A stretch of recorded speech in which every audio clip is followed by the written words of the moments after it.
everyone, and good evening. Welcome to Reality Hour. I am Adam Samuel. We are here talking American Idol. We are not sitting on the floor of Rockefeller Center today.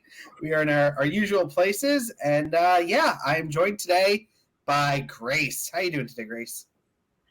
I'm doing okay. I have a lot going on lately because Easter's next week, so that's my busiest week. But I had today off. I still haven't done my taxes. If y'all want to shade me down in the comments and be like, Grace, do your taxes, go for it.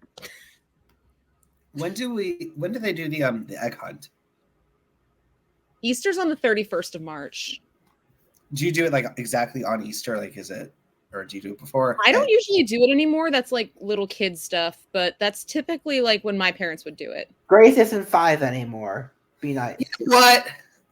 I mean, I have a Bluey shirt on. Like, and on that note, I guess Eric is here too, Mr. Grinch.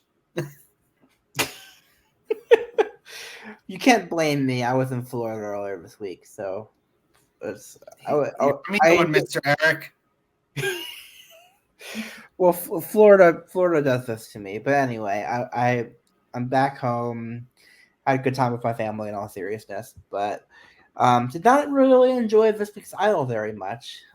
We'll get into it.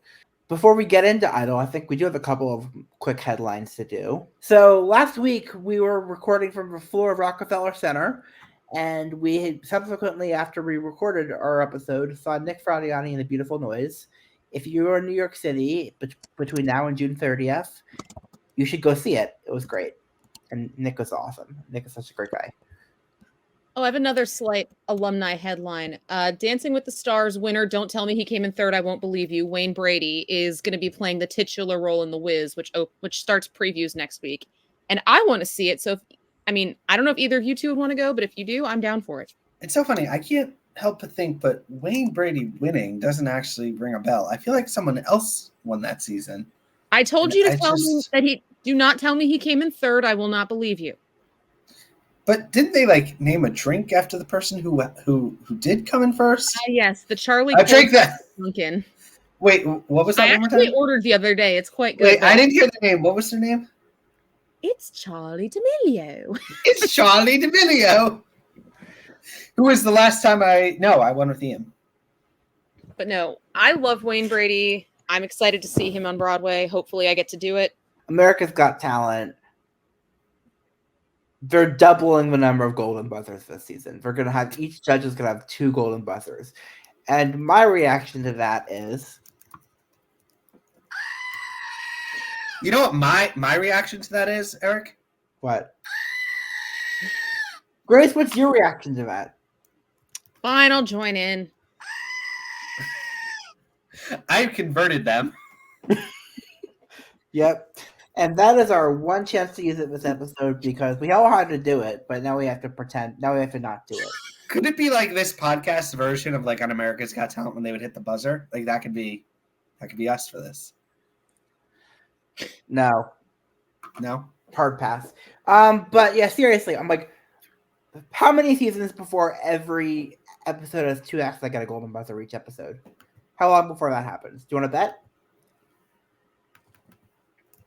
Because there's no way they're stopping here. They've already broken all the rules, and it used to be one per judge is what they used to do, and then they did the group one, and now they're doing 2 per judge, and eventually it's just going to be every act that instead of getting a standing ovation, every act gets a golden buzzer. So that's the logical endpoint of this show. But anyway, we're not here to talk about America's Got Talent or all the other terrible shows. We could. It's pretty bad. Instead, let's talk about this terrible show that we all watch and actually enjoy a little bit more sometimes. American Idol season 22, episode 4. Let's get into it. Our first act of the episode was Diada, and I wrote the pronunciation down. I did not write that pronunciation down for the last name. But I skipped the backstory. I have a feeling it might have pissed me off, knowing what the show does with disabilities.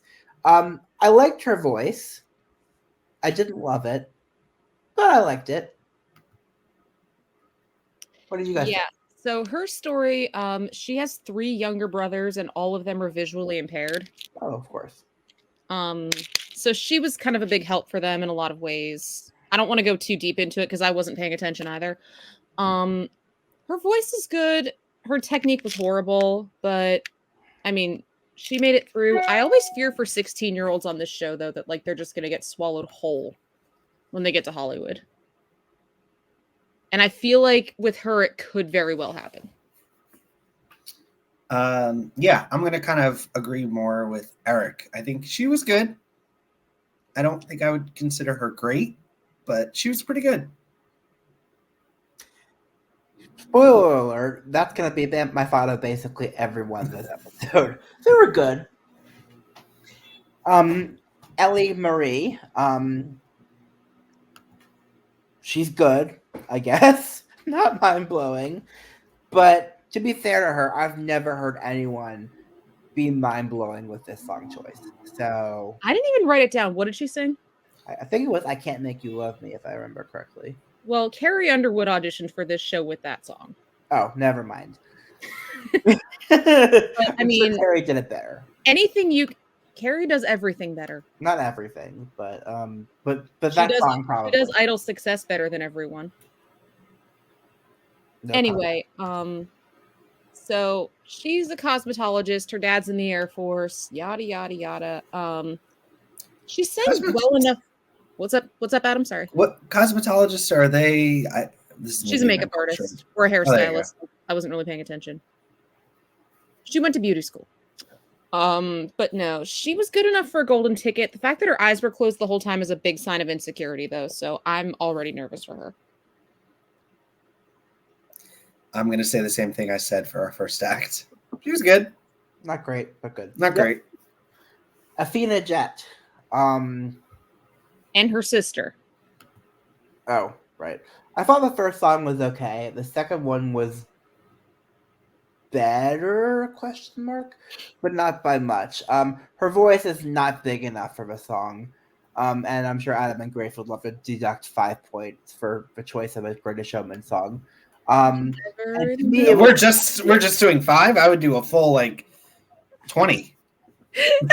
What's your scale? I was saying 5 out of 10, but whatever. Oh, out of 100. Yeah. Oh, if you're doing out of 100, I would say probably I'll deduct 30 for that. If I was you. But anyway, it depends if it's one of the songs that I haven't heard. The thing it was very obvious to me that she was straining throughout the performance. It was stretching her voice, and she just doesn't have a voice that's big enough for that song. And granted, she shouldn't be singing that song anyway because no one should be singing that song. But except for Warren Allred. Yeah, she could be singing that song. But what do you both think? I thought both of them were just really. I don't think she's ready. I don't think she's good enough. And the fact that Katie barely. I mean, Katie originally said no and then changed her mind. That never bodes well for anybody's future in this competition. If you don't sail through the auditions, you're probably not going to survive Hollywood. Chris Daughtry. What happened with Chris Daughtry? He got 2 yeses. Oh, Simon said no to him? He said no to Taylor Hicks, too, and told Taylor Hicks he wouldn't make the top 24. Well, I'll be seeing Chris Daughtry at a music festival in a couple months. But also, you Adam, should tell it. Season 5 was a very different time. A bad time. Anyway. I mean, the show has become I blame The Voice for this because when The Voice came out, it was all feel good and happy times, and American Idol copied that. So I blame The Voice and Canada. Who are you rooting for that season? Season 5, Daughtry.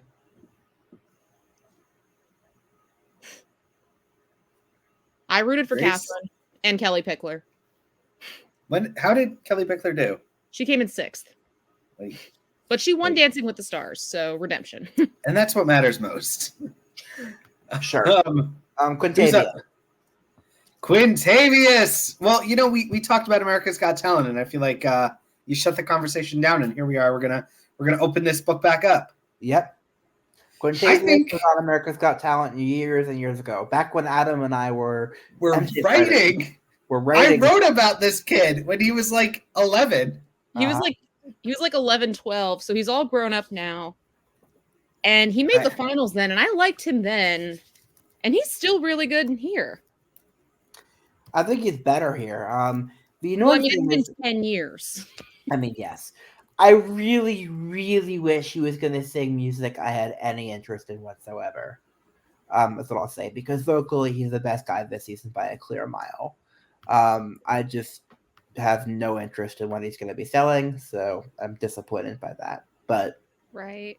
And like Katie kind of warned him not to be a one-trick pony, which part of me hopes he listens to, but another part of me is like, look at the last few winners of this show. correct. Adam. I got to be honest, while we've been talking, I actually looked up an article I wrote from 2014. Good for you. What did you say? I wrote, this boy can really sing. He tore the roof down with his last performance, and if this time around they give him another big ballad that he can do a sing with, he should end up in dancing. That was for semifinals power rankings, and I put him at 5th. Above him were Christian Stoinev, Kelly Glover, Blue Journey, and Daryl and Emil. You put him above Matt Franco? I did. Matt Franco was 6th. What? Yes, this was a decade ago. Adam has always been terrible at predicting things. So my rankings back then were I'd eat my computer if they don't advance, likely going to advance, and heading home on the bus of shame.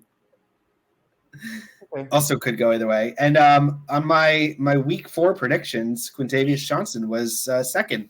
Came in second. To be fair, I wasn't a huge fan of Matt Franco either. This is heresy to Eric. You shouldn't be saying these words too loudly. What's not heresy to me? Shinlim is better. Shinlim is way better. Matt Franco is the second best magician to win the show. Correct. And Dustin Tavella is like what, 5th? I'd say Matt Franco is like 5th and Dustin Tavella is like 20th, but you know, whatever. Sure, we can go that way. Lillian Hackett. And you might be surprised when I'm bringing her up because she only has about a minute, and usually I skip the people who are mostly montaged. But fun story about this one. I actually heard her live a couple weeks ago. So Leah Marlene, when I saw her in DC, brought this girl on stage as a guest at her show in DC in February. I think she sang this song then too. She's good. I'm not blown away by her. But it's probably that she's just not my thing. I felt the same way as you did, Eric. She's talented, but not my thing. I think she was probably one of the better performers of the night. I think Quintavious Johnson runs away with it. Best performance of the night. Yes. But she was still pretty solid. I mean, she kind of fit into that other category of, good, not great. Yeah, it was good seeing her, though. It was good to hear her live. Anyway, moving on. Peyton Riley, not my thing. Dave Theo, not my thing. Oh, yeah, the camp montage. Oh, I skipped the montage. I mean, it was really just Judge's shtick, but, like, if the three of us ever have a moo-off, we'd all lose. What would that look like? So basically what happens in a moo-off is you get down on all fours, and then you look at each other and I'm already horrified! No, you basically just look at each other and moo, and the last person to laugh wins. I think Eric would honestly win because he would just be not willing to play along. He would just be looking at us and go, what the fuck is wrong with you people? Okay, anyway, let's get back to the topic. Did either of you have any thoughts on Peyton or Dave? Dave, I did write some notes on. His story, he used to be like an alcoholic, but he's lost quite a bit of weight. He's been sober for 12 weeks. I thought he was a good singer, just too growl heavy, and weirdly the judges agreed with me on it, and Lionel even said no. But like the fact that he's only been sober for 12 weeks since as of the auditions, like a lot of people had the same fears when Chris Renee was on the X Factor because he was freshly sober as well. And a lot of people were like afraid that he was going to slip up because like these competitions are pressure pits. So, I mean, I'm pretty sure he's not going to make it through Hollywood, but if he does, like I just hope it doesn't turn out too bad. Agreed. Reagan Mills. I thought there was a lot of potential, but it was a bit all over the place. And I don't know. Actually, I do know when the show's going to stop being the Katy Perry show. Yes, we all do. There's Yes. a defined expiration date, which is very exciting. Like, this whole thing was just pretty much like him and Katie going back at it. And I know some people are not going to like him because a lot of people do not like guys with those super high-pitched voices. I didn't like the gospel song as much as I liked the Adele song, and I kind of just stopped paying attention after he and Katie started doing what Katy Perry does. What does Katy Perry do? Good question. Not what she's paid $25 million a season to do. It's probably more because she probably got raises like every season. She didn't get a raise. There's no way in hell she's gotten a raise. And if she has, burn this show to the ground. Anyway, Julia Damo. Are we really talking about her? No, we're not. I just were I mean, she didn't make it through like this. Let's talk the real purpose of this episode. The real takeaway for many people. This week's villain. This week's social media pylon. American Idol producers. Alyssa Ragu. She is getting crucified on social media and on the YouTube comments for this performance because she's still Julia's spotlight. She's got a great voice in my opinion, actually, but she's doomed. Can we talk about her friend first, just for a minute? I don't really like her friend's voice, but sure. I honestly like. I'm probably going to hell for this, but I thought they were resurrecting the joke act for a minute. I was like, I did not like her at all. But like, I haven't really seen the backlash for Alyssa Ragu. I don't go on Twitter that often anymore. Oh, it wasn't on Twitter. It was in the YouTube comments of the video. Oh, well, and probably on Twitter as well because Twitter's a cesspool. But yeah, I don't look at those either. But like, I mean, she sang the song really well. But like, she's already survived Hollywood twice. Like, made it through to the voting rounds, and it hasn't worked out. She made it to 8th place. When is I thought they need to go back to once you survive Hollywood, you can't come back because like if this were the older and like, I mean the fact that Katie gave her a no, but like I mean Katie doesn't think she can win. Well, no, duh, Katie, she's a girl, and she's not white, and she doesn't play guitar. That's 0 out of 3. I think Alyssa does play guitar. Well, you have to have all 3. Although EM only had 2, so maybe you don't anymore. I think that this was a poor execution of something that the producers probably thought would be something else. I think that this was all probably pre-planned. Like the producers were like, for her to be back. Great, everyone's going to love you. Because anyone who's on these shows, like anyone, I assume has to sign some form of a contract, some form of release. This was set up to be like a Skylar Dixon, Colton Dixon kind of moment where he's not going to audition, but it was just set up that way. And the execution of it was just not done well. And Alyssa kind of didn't do herself any favors. And the producers, made it look even worse with editing. I don't blame Alyssa. Like, I think this is, everything you see on American Idol is not reality. It's like, it's a carefully curated moment that the producers, like when a contestant walks in, it's not the first time like the judges are really hearing, they're briefed on them beforehand. Like, so that's kind of my thoughts on this. Alyssa, it's a poor execution of what the judges were trying to create here. And it's not her fault. I don't think this was like an ill-intended moment. It was just they were trying to make a Skylar Dixon, Colton Dixon moment, and they just did it poorly. Sure. Yeah, I mean... You disagree? No. Am I wrong? I mean, the thing is, I don't know. None of us know because none of us were in the editing room, and none of us have the raw footage, so we don't know. But who knows? I don't like to harp on those types of things because I know how things can be edited. Since Oh, the I guy know. editing this episode. A lot Said of the people, video editor. a lot of people are. I'm reading the comments now, and these are just so not nice. And like some people are thinking like that she knew how manipulative she was being, and like they're thinking that Katie said no because she wasn't falling for it. There's no It's no, never mind. I feel like it's never the contestants' manipulation. It's usually the producers' manipulation. Yeah, they're probably like, "Come on, Alyssa, you'll come back. You'll beat the judges. Maybe you'll sing for them again." You know, like it was. I don't know. Anyway, Mari. Amari, she's transgender. So we have some representation, hopefully in a good way, because the way they handled Jada in season 12 is still just bleh. But anyway, I am so over people singing acoustic versions of Toxic. I've been over it since Melanie Martinez. I disagree. I don't like on American Idol recently that there's been just so many original songs.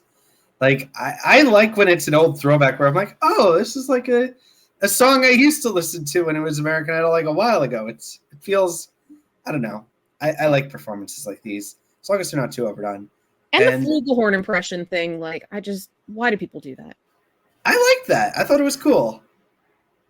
Maybe I'm jealous because I can't do it. I was gonna try, but then I was like, no, I probably shouldn't. Like, I don't know. Ever since I read that, like, apparently Blake Lewis, who, for those of you who don't know, he came in second to Jordan Sparks, and he was a better beatboxer than a singer, but, like, he did not want to beatbox in his audition. The producers kind of forced him to. And that's all they showed in his audition. Well, no, they showed him singing, too. But, like, people were kind of saying the producers exploited him for that reason. And I don't know whose side to take on this, because he would not have made it as far as he did if he couldn't beatbox. Because, like, he wasn't that great of a singer. Correct. What's he doing nowadays? I don't know. But we have the same birthday. As of a couple of years ago, he was a looping artist, like using like that type of stuff. Okay, I mean that's a good fit for him. I know this because that's what he did when I saw him in 2016. Anyway, Amari, I just watched the second song. It was good. Used to be mine. Yeah, it was good, but I have to say, to be completely blunt, I'm happy with the representation.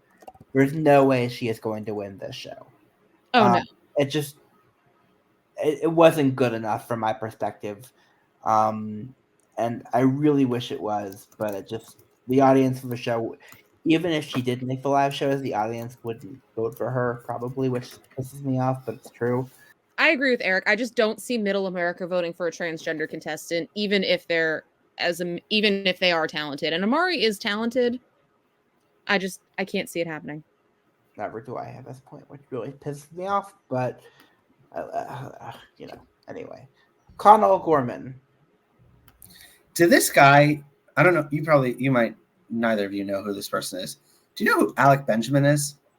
I've heard the name before. This guy reminds me so much of him. In a good way?